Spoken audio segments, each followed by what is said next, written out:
if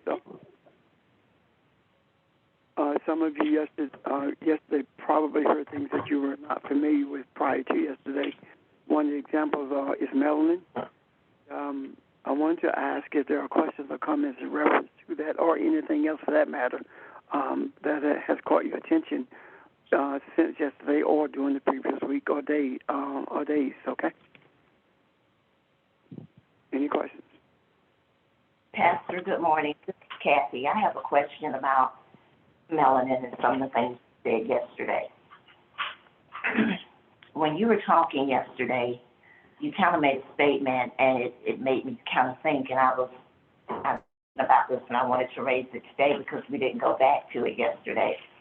If I heard you correctly, you were describing melanin, and I think I know what it is in the sense of it is that part of us that's created in the pineal gland that gives us a sense of compassion, being loving kindness. It is that thing we talked about in us that causes us to be forgiving.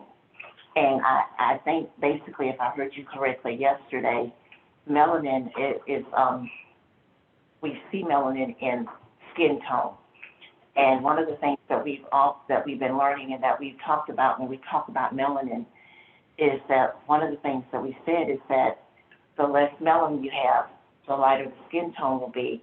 And I'm trying to say this and paraphrase it the way I've heard it. Basically, the less compassionate you are without that large amount of melanin.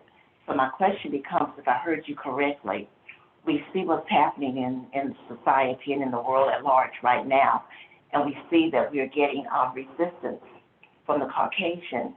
And I'm hearing things like, we can't let these people who are woke vote.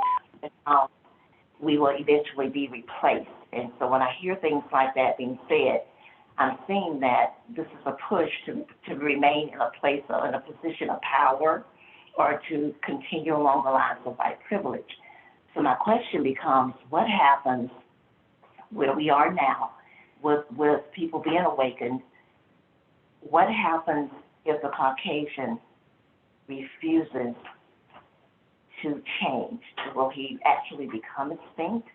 The thing that he is fearing the most is what's going to happen to him because he's got melanin in him. He has the ability, and I think one of the things that has bothered me, Linda and I watched a picture last night, Soul of a Nation. We had recorded it, and it talks about Black Wall Street and how in 16 hours it was completely burned down in Oklahoma, and how those who committed that crime, there was never anyone who paid for that crime. Those who survived it were afraid to even speak of it. But the thing that horrified me the most to show me that there was no compassion at all is that pictures of charred bodies, and I know they did it in the South and in other places as well, all around South Carolina and everywhere. They took pictures of those charred bodies, made postcards, and sent them out to their friends because they were proud of what they had accomplished in destroying life, because that's how they see the African as not being anything worth anything, and their lives were not worth anything, so it didn't matter to them. And I'm saying all of this to say where we are now and what we see happening now, and understanding that now either the prisons or the new slave plantations are still trying to keep us in a place of being contained. They're not understanding that this is the work of the Creator that's browning the world. So speak to that melanin and what happens if they refuse to change. Could you do that? Sure. First of all, let me preempt what I'm about to say by saying that there are those on this line who probably have never heard, or for the first or second time hearing about melanin.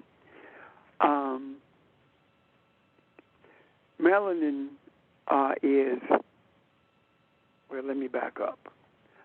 All of this is a creation of our Creator. And if our Creator brought it into existence, it had to be for a purpose. And if we fail to address it, then we have failed to do what we are here or sent here to do. Melanin. Melanin is actually responsible for physical, mental, emotional, and spiritual life and health. It has an effect on everything. Melanin is this element that is responsible for all life. Everything that exists has in it melanin. And when it comes to the human species, the heavier you are melanated, the more sensitive you are emotionally, stronger mentally and physically, and spiritually. You have more sensitivity with spiritual life. And this is one of the things that everyone seems to avoid, and I'm no longer going to avoid it. It has been proven that the more melanated you are, the greater propensity you have for intellect and creativity. Melanin, the more melanated you are, the greater your intellectual ability is. And what happens is, if you don't are inundated with junk food, the additives that's in foods, artificial light like computer lights, light from computers, etc., shielded from the sun, all of these things decreases the growth and production of melanin in the pineal gland. Now, because melanin is directly related to every aspect of life, the less melanin that we have, the less we are expressive of emotional stability. What I'm saying is, we don't have a sensitivity to life as do those who are heavily melanated, and there is where the forgiveness comes in. Your major question was, I think, what happens if the Caucasian doesn't change? There's more than one way that browning takes place. Browning takes place through what we call interracial marriages, and I don't like that word racial. However, that's the vernacular that we use in this world to understand what I'm trying to say. The other way is that because there is melanin in everyone, then if you are a Caucasian and you begin to listen and experience the pain of listen to the plight of others and experience the pain of others, and your sensitivity to life begins to grow, then that in a sense also is a way of browning. Browning of America to me is creating a greater sensitivity for human life. And the creation of a greater sensitivity for human life speaks to the whole concept of either bringing people to the table of sensitivity to life by virtue of interracial experiences, through marriage, or through conversation. They call it bridging the racial divide, or they call it a discussion of race in America.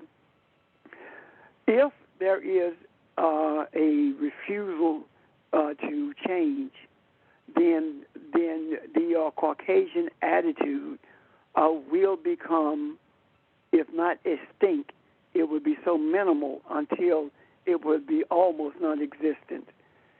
And when I speak of this, I'm not speaking about people as individuals. I'm talking about the principles that they perpetuate. There can be a living Mitch McConnell and yet his attitude is not dominant the way that it is now. Also, there can be a Mitch McConnell whose family is interracially interracial, and now that begins to change things. His grandson-in-law, who is African, has taken on the attitude of his dad-in-law. So there would have to be some type of sensitivity introduced into that family for him to begin to change his attitude. Him meaning Mitch McConnell's son-in-law, who was African. All I'm saying, bottom line, is this: one way or the other, humanity is going to be brought to a place of harmony. It's going to be with the extinction in terms of a physical complexion, or it's going to be with an extinction in terms of an attitude, or both. It's happening now, and it is irreversible. The Tucker Carlsons of this world who talk about being replaced, they are the ones who are becoming extinct. If not in complexion, definitely in attitude. Does that answer your question, Kathy? Yes, it does. Thank you. Does it raise any more questions? And that's not just to Kathy. I think what was important, one of the important things among others that you said is that we're not talking about necessarily browning as it relates to just skin color, just the appearance of or the physical appearance, but the attitude that is attached to what that means.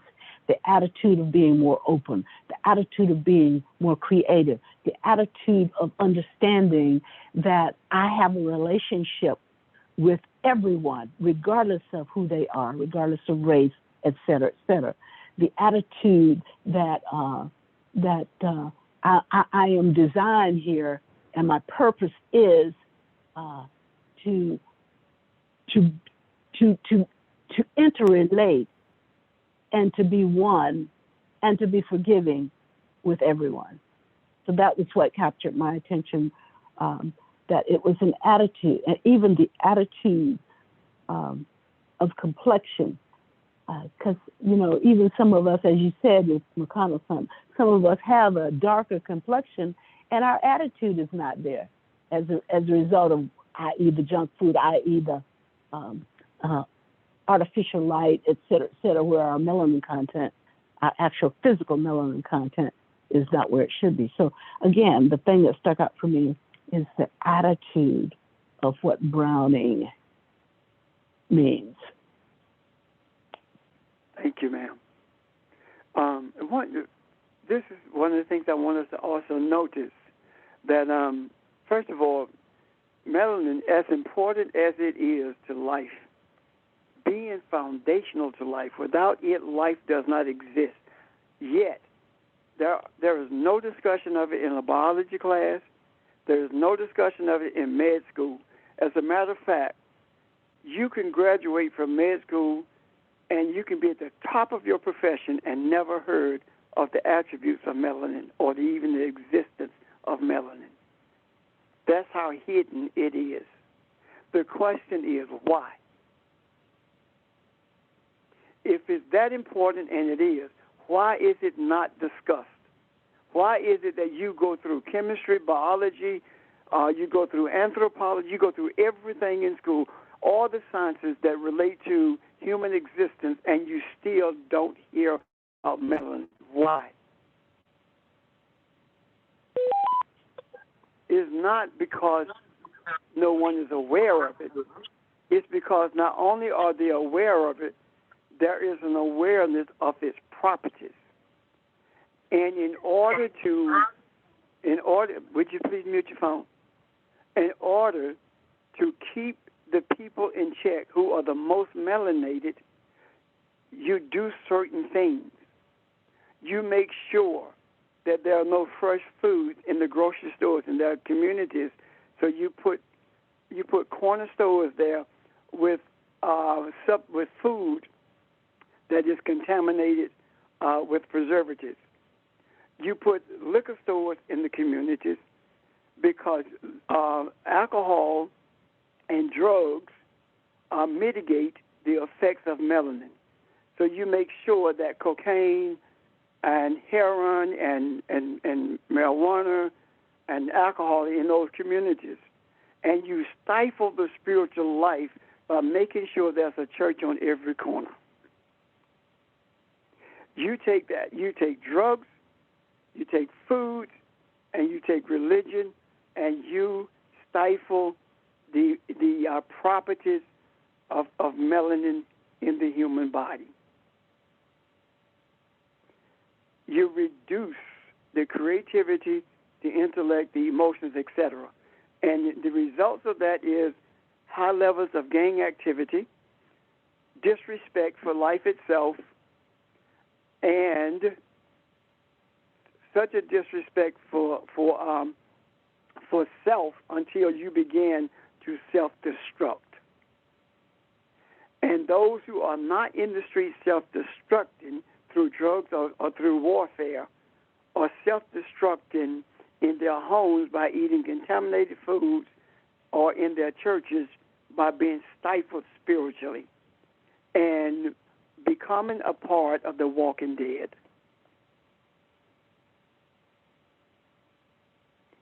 Based on what you just said, Pastor, with food, drugs, religion, etc., food has this ability to release norepinephrine, which gives you that pleasurable effect. And so even the chocolates and things like that, we all know how good that tastes. But the overindulgence of that, it's like these things that you cited, even the drugs, the wine, the alcohol, has that effect on us that it sort of tries to emulate, in a sense, or gives you a false perception of, okay, this feels good, this tastes good, this is good, versus the truth of what actually is good. So it sort of emulates this. In 1,000% proportion, it emulates that false feeling of what I need and the goodness in it. Same with religion, when we get hyped up on, because the music resonates too, and the music speaks to the resonance that's part of what melanin does.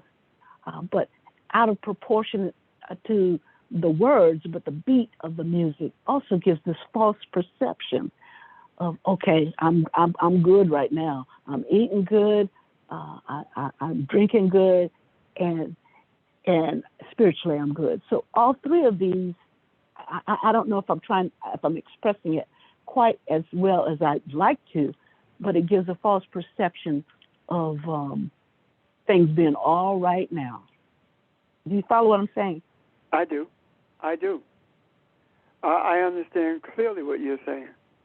That what has happened is that every aspect that would lend itself to progress is being mitigated by something that addresses it directly. Your spirituality being mitigated by religion, your creativity being mitigated by alcohol, your health and emotions being mitigated by the additives in the food. Is that it, Barbara Jean, that you're recovering? Yes. So that's it. And I think it's extremely important that we address this. And the reason I say it is extremely important that we address this is because, again, the Creator gave us this melanin for a purpose. The question is, are we going to fulfill the purpose?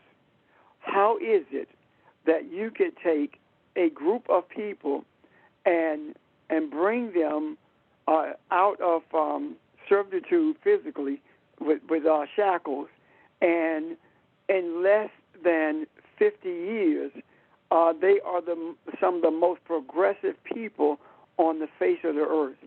So progressive until you find it necessary to murder them. As Kathy mentioned in Oklahoma, you charter a plane to throw dynamite into their communities, and you murder upwards of 500 people, and you burn down the town for 16 hours plus, and no one talks about it. Or you find it necessary to denigrate men. You heard about what happened in Iraq when they would take the men, the prisoners of war who were Muslims, and force them to be nude in front of each other, knowing that it was an affront to their religion. Well, that's nothing new, because what they did, they meaning slave owners, they would rape the males in order to demasculate them and to control them. So these types of methods that were employed to keep us, quote unquote, in line are still being employed to this day. Why is it that prison rape is so prevalent without anybody making any efforts to make sure that it doesn't happen? Because of demasculation. Why is it that when young men are in the prime of their youth, they are imprisoned, and then when they're given enough time in prison to get beyond that productive courtship age where they begin to start a family, then they're out again on the streets? That's no coincidence. Why am I talking about this? I am talking about this because this is pure Scripture. This is pure Scripture. The things that's written in the book are written there to give us understandings of how we are spiritually, as well as how we are to function in a society.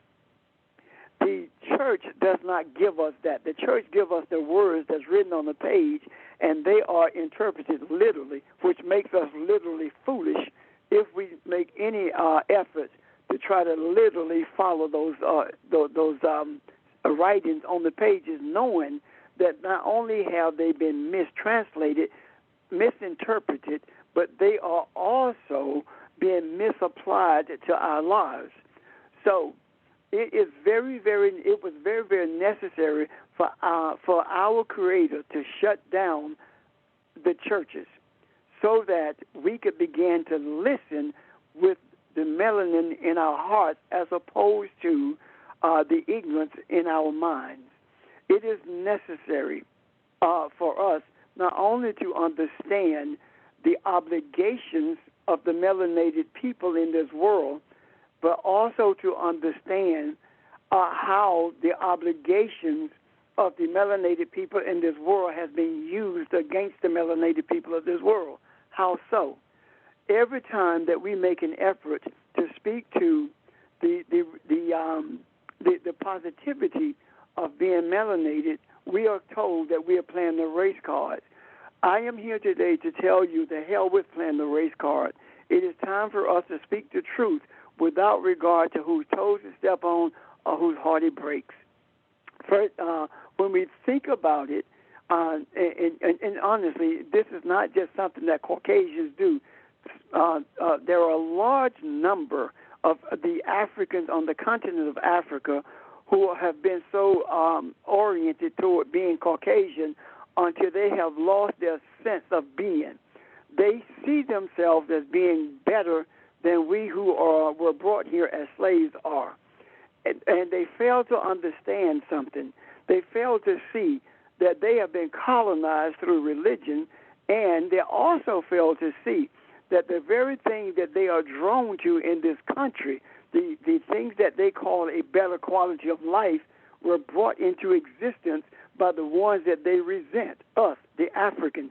We are the ones who created and built this country. We are the ones who created what is called luxurious in this country. We are the ones who established it, and on our backs, the whole economy that is being enjoyed was built. So there is absolutely nothing in this nation that is attractive to other people that did not come from the blood and sweat and the ingenuity of the African who was brought here as a slave. So it is very necessary for us to make sure that not only do we talk about being melanated people, but we also help everyone to understand that our history did not begin on the PD River in the 1500s, and when the first enslaved men were brought here. Our history started long before Egypt existed, in the Kushite kingdom, and having our origin there in the Kushite kingdom.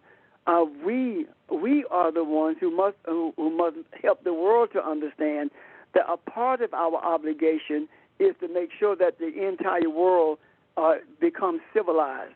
And you cannot tell me that just because you drive a car instead of ride a camel that you're civilized. You can't tell me just because you're able to sleep in the bed as opposed to on the ground means that you're civilized.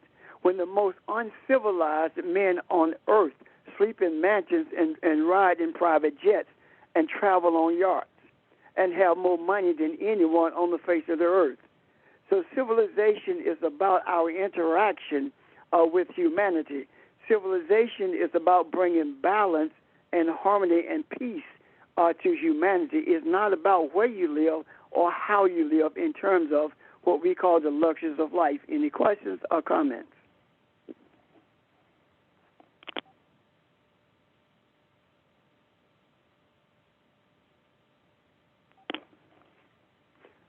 Am I making sense to you then? Yes, sir. Yeah. And the very word civil means things that relate to people's ordinary concerns, the day-to-day kinds of experiences and interactions. So who is civil? Who is more civil than someone who lifts up everybody in their community, feels a part of everyone in their community, feels connected with everyone in their community, as opposed to living behind a brick wall that only certain people that you allow access to come in, as we try to do with our country. Thank you, ma'am. Anyone else? I think you've just answered a question I've had for a very, very, very long time that I've always asked in my head and out loud. But I think I've always wondered how in the world that Africans survived in our so-called country for 400 years with everything we went through, everything they threw at us, every possible way they tried to destroy us or damage us or whatever. And I think you're saying it's because of the melanin, because melanin does have a mitigating effect. It absorbs things. I mean, it's in your nervous system. It's in your ears. It's in your heart. It's in all your major organs. So it does have a way of mitigating some of the effects of that damage. So yeah, I think my question of how we survived all these 400 years has been answered.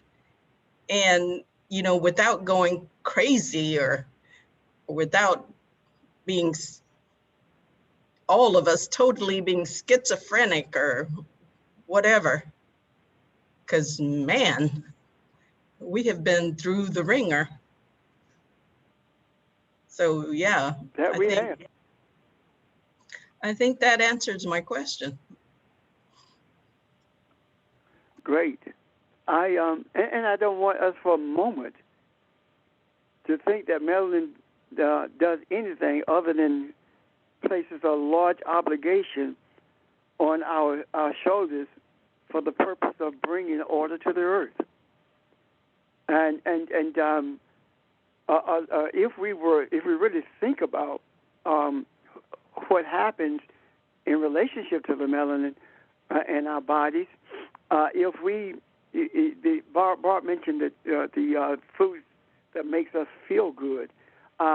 If you reduce your intake of salt and sugar and those dairy products that creates inflammation in the body, you will find that melanin begins to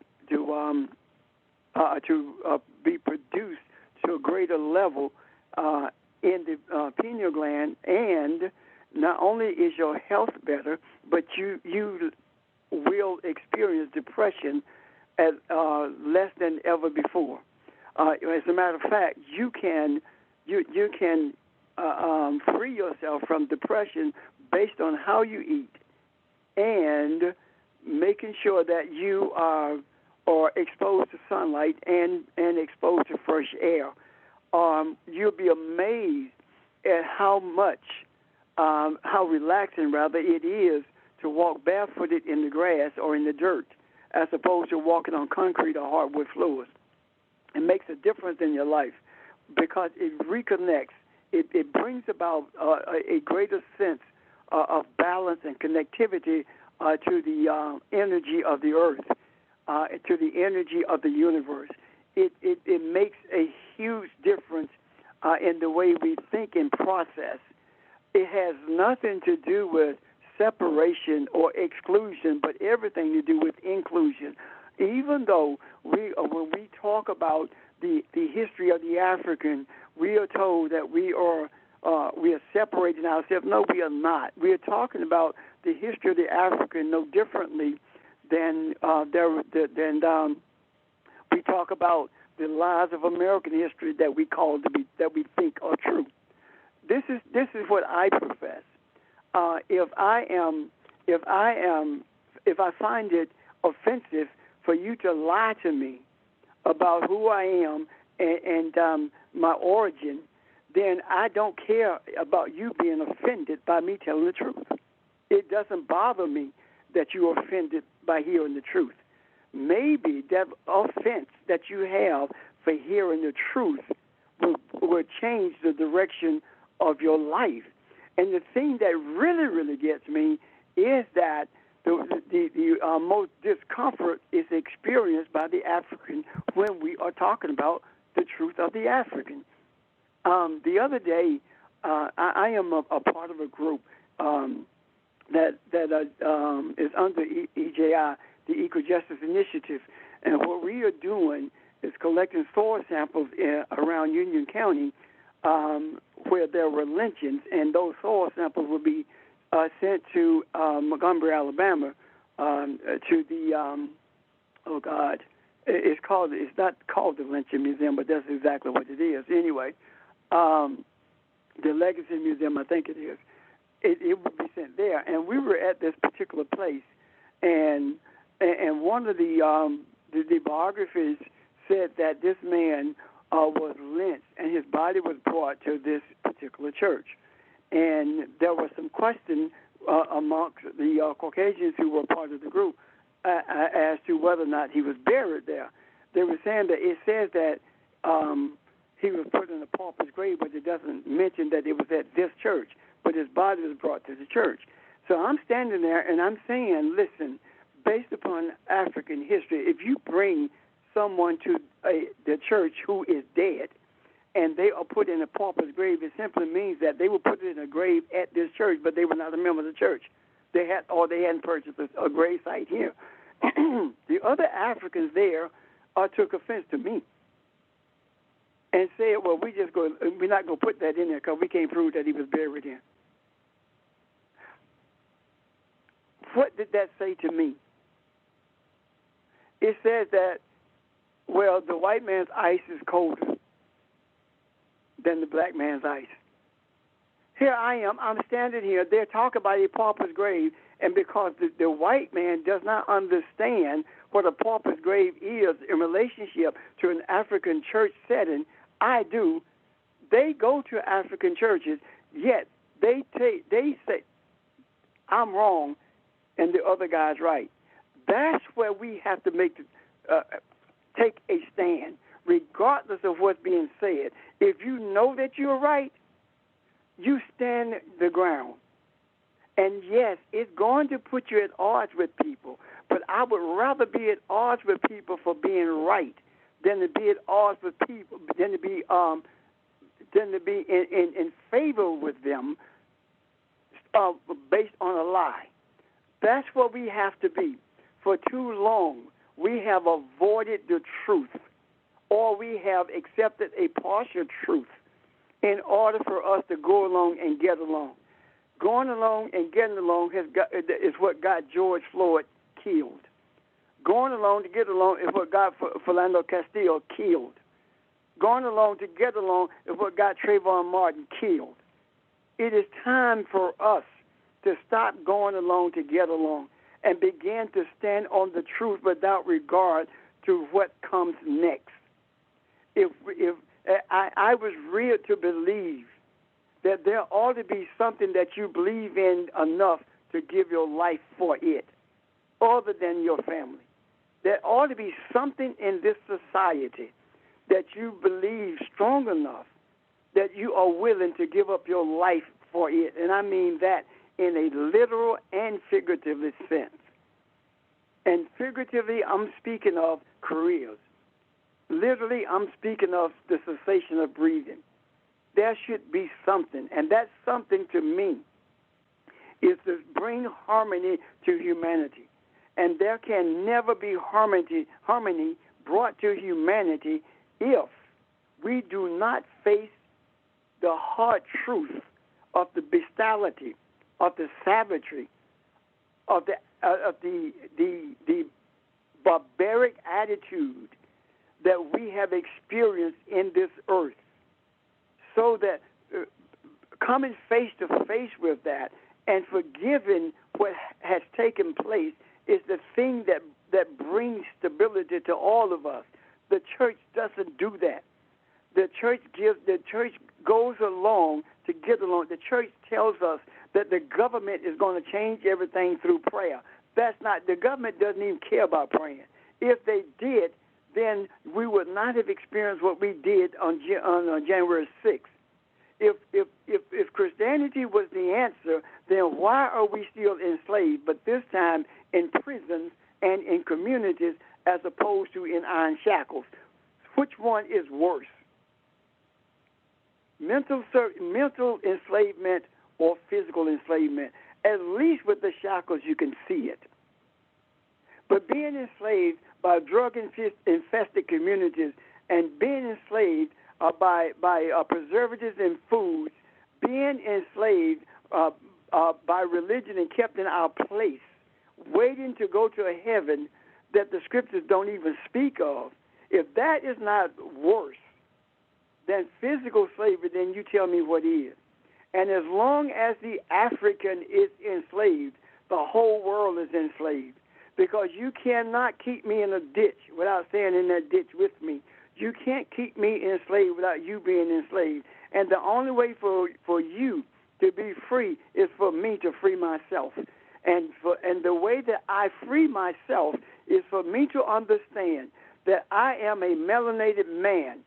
And being a melanated man, I have an obligation to enhance the emotional sensitivities of everyone on this earth, meaning that those who are barbaric, I am to civilize. Those who don't know what empathy is, I am to teach them what empathy is, not necessarily verbally, but by my expressions by my servitude to them. We are servants to humanity, And as being servants to humanity, we are obligated to do the same thing that Jesus did. Jesus did not rail against the Romans.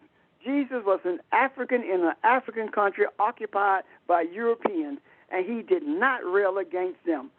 When the Roman came to him seeking the healing of his daughter, what did Jesus do?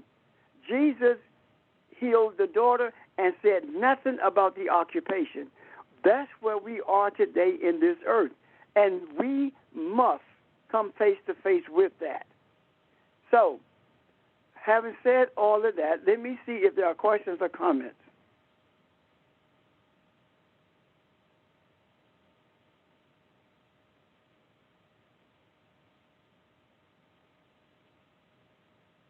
Okay.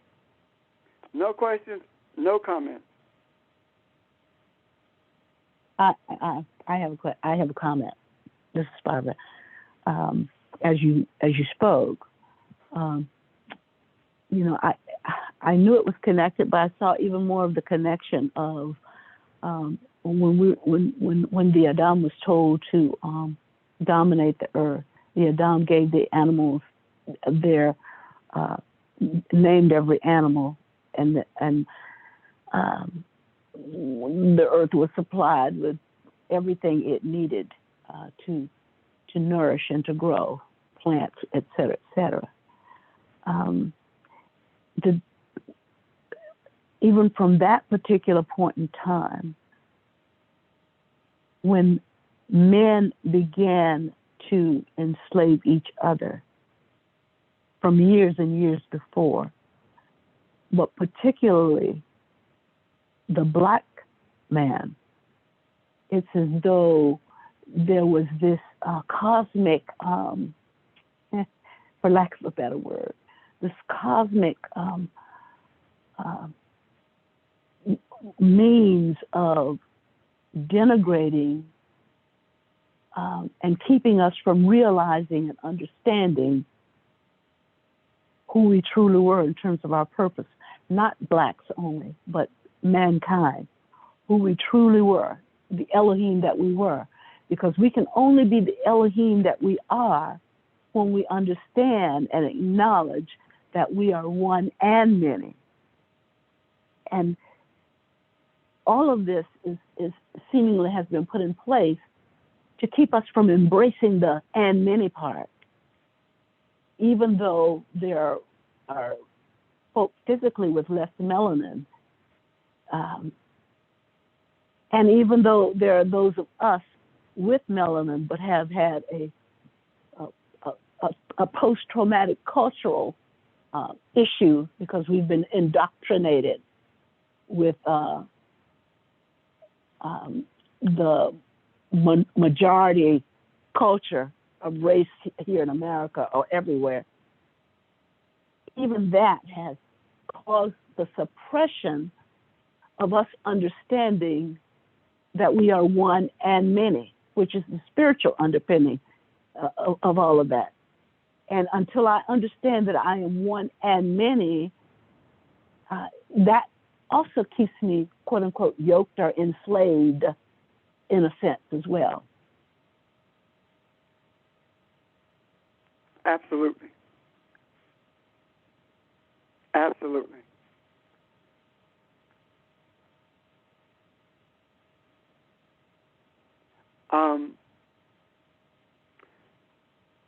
Anyone else?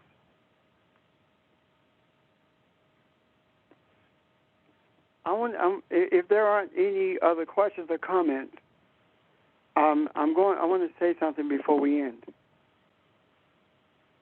Hey, Rep, I have one. Okay. That's how, like back in the day, you didn't see too many movie stars or black people on TV. I mean, the one that you did see, the white people made him have to act a fool or say stupid stuff. And now you have a lot of black people but they still have to do what Caucasians do, or they won't be on TV. You understand what I'm saying? I do. I understand clearly what you're saying. However, I think it's bigger than that, Charles. I do. I think it's more.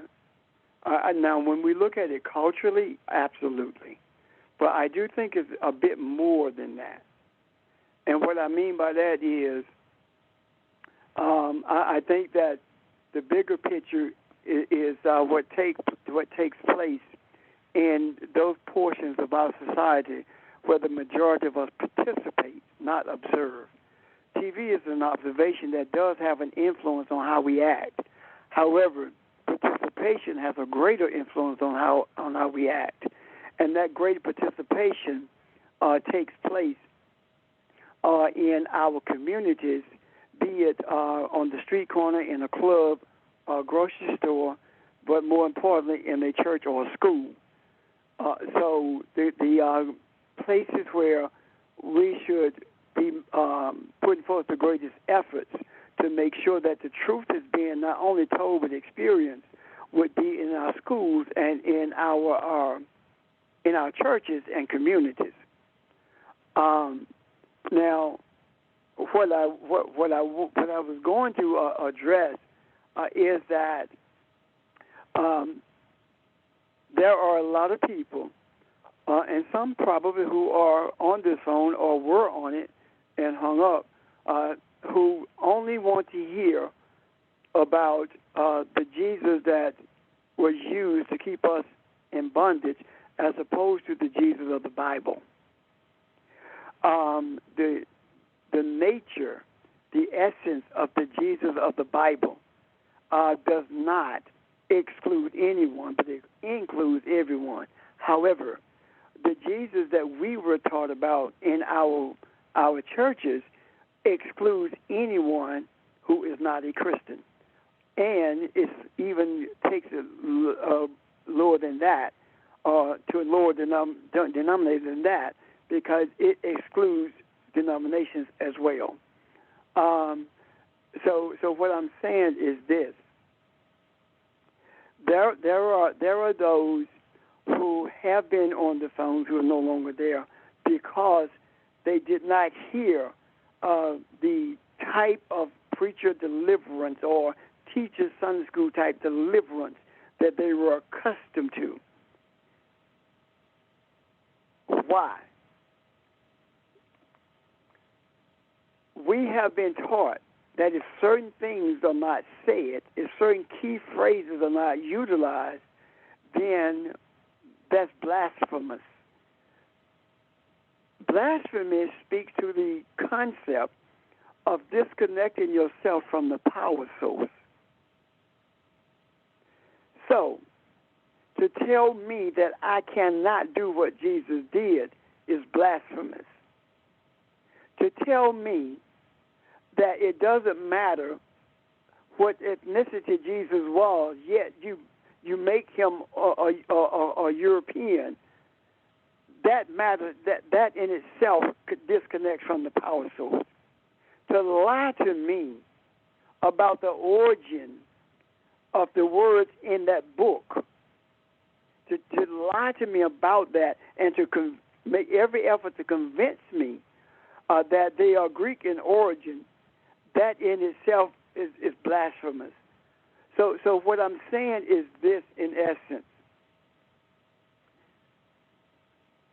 It is not my desire that all churches shut down, but it is my desire that all lives in those buildings be shut down. It is my desire that the eye of humanity, especially those who are in congregations, be opened to the extent that it begins to raise questions that's going to force those in leadership to step aside or to do the necessary searches that will bring truth to those who they are responsible for teaching. It is my desire that if this does not indeed happen, that those in leadership will find that they are the only ones in those buildings.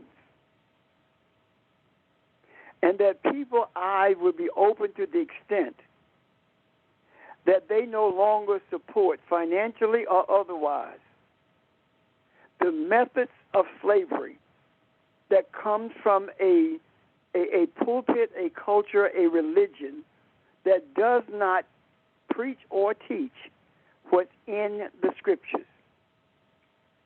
If indeed there is continued support for such methods, then it is no different than financially or physically supporting the Ku Klux Klan, the Proud Boys, or slavery itself, because it is another form of servitude. It's invisible, but it's real. It's invisible, but it's debilitating. It is invisible, and it is dangerous. So it is my desire that when we began to see people moving about again, that it be with a different gait, it be with a different attitude. It is my contention that we have the power to change the attitude of those who are in search of truth. And it is my belief also, that people are genuinely looking for truth. They believe they found it, but they are not sure about it because they struggle with it. So with that small aperture, that opportunity to squeeze between not being sure about the truth, but yet at the same time looking for it, that we're able to put enough light in there to cause them to see a different way and begin to searching for a better way. If there are no questions or comments, then I'm done. Pastor, I got a question, and so much has been said. I was trying to figure out if I want to save it for next week, and maybe we could look at it and because it needs some research and talk about it next week. I don't know, but I'm looking at Genesis chapter 49, and I'm going to read a couple verses here, and then I'll talk about my question. I'm at Genesis 49, and start at verse 29. And this is describing the death of Jacob. He's called his sons together. He's giving them instructions as to what he wants to take place right before he dies, okay? So it reads, and then he charged them and said unto them, I'm about to be gathered to my people. Bury me with my father, in the cave that was in the field of Ephron the Hittite, and in the cave that is in the field of Machpelah, which is before Mamre in the land of Canaan, which Abraham bought along with the field of Ephron the Hittite for a burial site.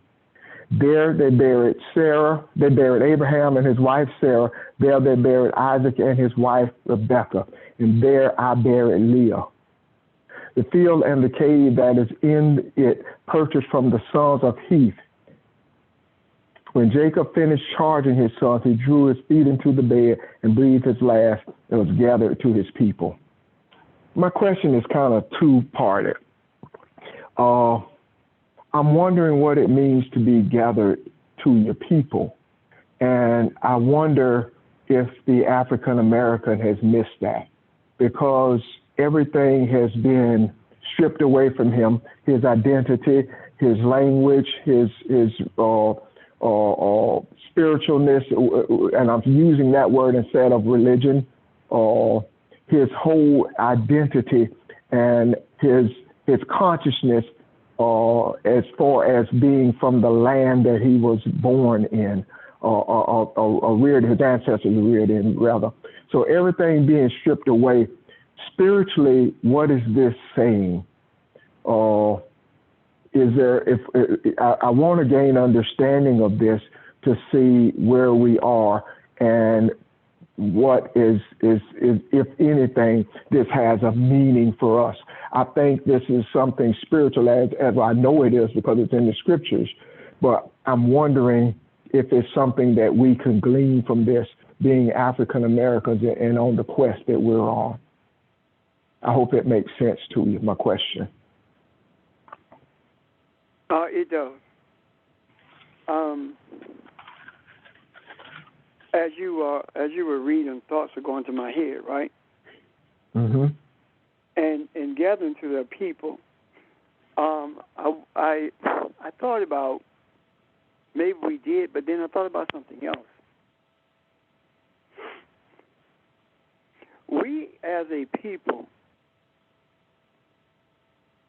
are very in tune to being gathered unto our people when we die. Let me show you what I'm saying.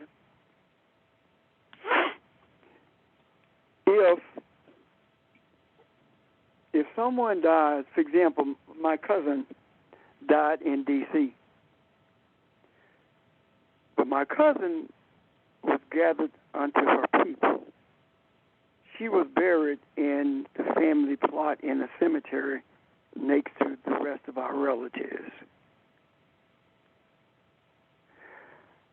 So this whole concept of making sure that, or being so in tune, I should say maybe, that we are brought and laid to rest, as we put it, in a place where our people are,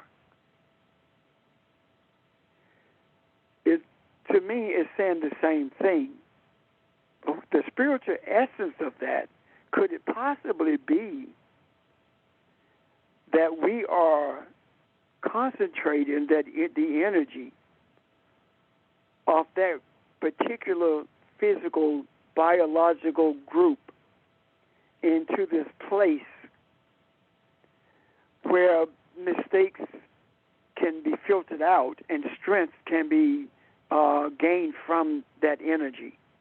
Is that a physical representation of a spiritual truth, of the concentration of a type of energy that has within it a continued purpose in the earth?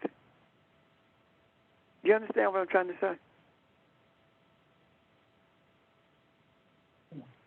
I understand it too. I'm sorry, Ron, go ahead. I'm sorry. Go ahead, Bob. Maybe you can help me understand it. Go ahead.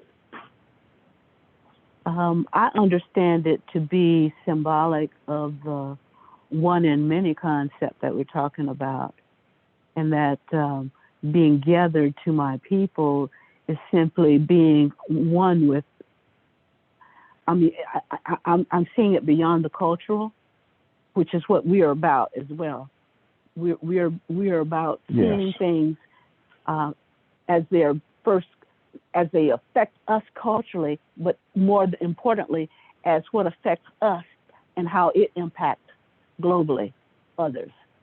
And so I'm seeing it sort of as the gathering to my people, back into the oneness of all, the one and the many concept is the way I see it.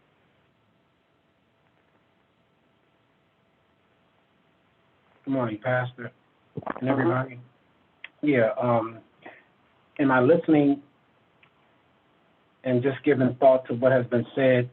You know, you spoke initially in reference to the subject of melanin, and as I continue to, receive, I just want to speak on, that concept of, spirituality is unseen science, and science is seen spiritually.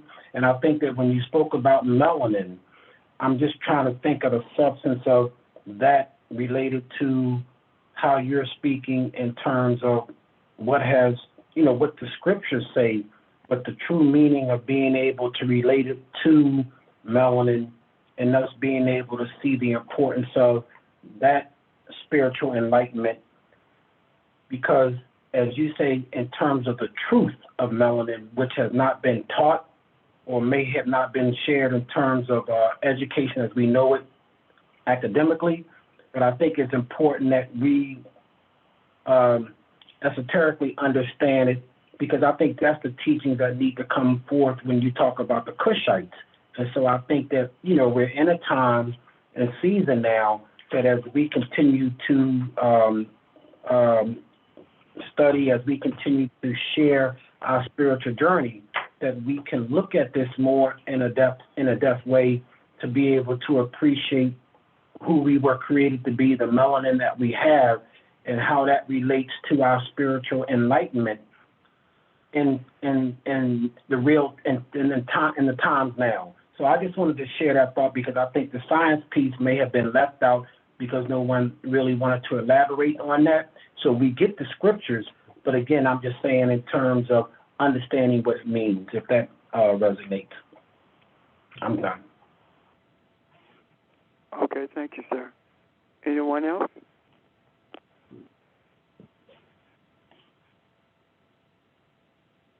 Ron, does that help? Kind of, sort of. I think it's more there, and maybe I'll research it. Let me say it another way, then, Ron. Okay. Okay. I'm sure there's more there. By the way, no matter what we do, I think there's more there. What I'm saying is that, and in relationship, Barbara's talking about being a part of the many, right? Yes. Okay. Suppose for a moment that all of us, well, let me deal with individually. Suppose for a moment that my forefathers saw the need for unity. Unity meaning harmony amongst people. Mm-hmm. And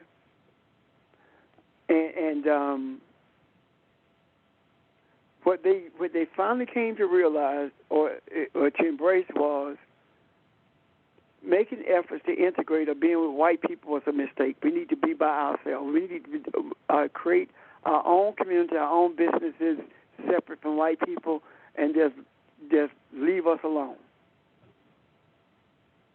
And was always against integration. Yet when they transitioned, they saw a bigger picture. Mm-hmm. That bigger picture is not the separation that's going to bring peace. Being in your own community as an African, separate from those of Caucasian, is not going to bring peace. Being disconnected from the system is not going to bring peace. The only thing that's going to bring peace is the truth. Knowing the truth about who you are in terms of Elohim. Not only that, but being totally forgiven when it comes to what has been done to us. The energy of that clarity of sight after transitioning is concentrated in this particular place. And the material essence or the material symbolism of that is the burial of those physical bodies in a particular place. And that concentrated energy begins to open the eye of those who are still occupying a body. And there are those who are occupying the body who refuse to embrace that or accept it. And yet there are those who say it makes sense. So I need to understand what these scriptures are really saying. And in doing so, they come to a place where they realize separate African communities, Black Wall Streets, etc., are not the answer. Running for office is not the answer. It's a part of the journey, but it's not the answer. The answer is in what was seen by our ancestors after they transitioned. And the answer is knowing that you are Elohim and have the power, have the ability to influence those who are in office for the betterment of society. And it's because of that concentration of energy in the spiritual sense brought about by the symbolism of concentrating the presence of those bodies in a plot, a family cemetery. And because of that, the generational thought patterns in relationship to humanity began to change. And as it changes, it is molded into something that doesn't see race. What it sees is harmony and peace. What it sees is a need to alter the course of barbaric thought so it can be molded into a thought pattern that results in peace amongst men. Does that make sense, Ron? Yeah, it makes perfect sense, and I'm sorry if I did not understand that's what you were saying the first time. But yeah, I see that, and that's what I saw it as something like, and my terminology is a lot more, a lot, different than how you put it. But I see it as Ron has a spirit, but Ron doesn't realize that his spirit, as he's in the earth, grows indefinitely, and he's linked to so many other things and people, and he has access to everything because he's a part of those who have come and gone before him. So it wasn't I didn't see it as a physical thing, but I wondered if living in America and being stripped away and turning your humanity into commercialism, where it's all about money and what you can gather, as that stripped away our ability to make that connection, to not, not saying I got to take this physical body to this place, but recognizing, being still open to who I am, and seeing it, as Barbara said, the one but many, and that just means so much more than we can put into words. And I saw it, or I see it, I think kind of what you were saying, that connection being made and the importance of it. And I wonder, from our perspective, do we see that? Are we there? And has it harmed us in any way by not being in recognition of that? Yeah. So I agree with what you said, and I hope it sounds like I said the same thing, because I agree with what you said. This is Barbara. I'm not suggesting even that Jacob was aware of the impact of what he said. Yeah, I agree. Yeah. I kind of agree with Barb. I see it as two things happening there, though. He says, I'm about to be gathered to my people. That's one thing. That's the spiritual thing that's going to happen. And then the physical thing that happens is bury me with my family members. I think the spiritual thing is probably the most important in terms of the one and the many. Yeah, I'm going to be gathered with my people. Mm-hmm. But the other thing, I think, is take me back and bury me with my family, was to remind Joseph and the rest of the family of who they were, of who they are, because at this point they've been living in Egypt for a long, long time. But he wanted to remind them of who they are, apart from their Egyptian civilization or whatever. So essentially, to just remind them of who they are. And I agree with that so much, Audrey, that was my point. They had gotten away from seeing themselves as to who they really are. And as Pastor was talking about the melanin as a whole, as a group, the African in America is on that same journey, kind of, sort of, unless there be one or a group that turns and stops and says, hey, let's see. And the other part of this is, I think it is necessary to stop and look at these things and put them out there in the macro and so that others may see them and discuss them.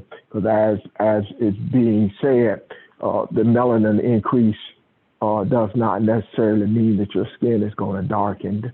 It may be someone whose just heart has been opened and they're ready to receive. So I just thought this kind of stood out to me, and I just wondered what it meant.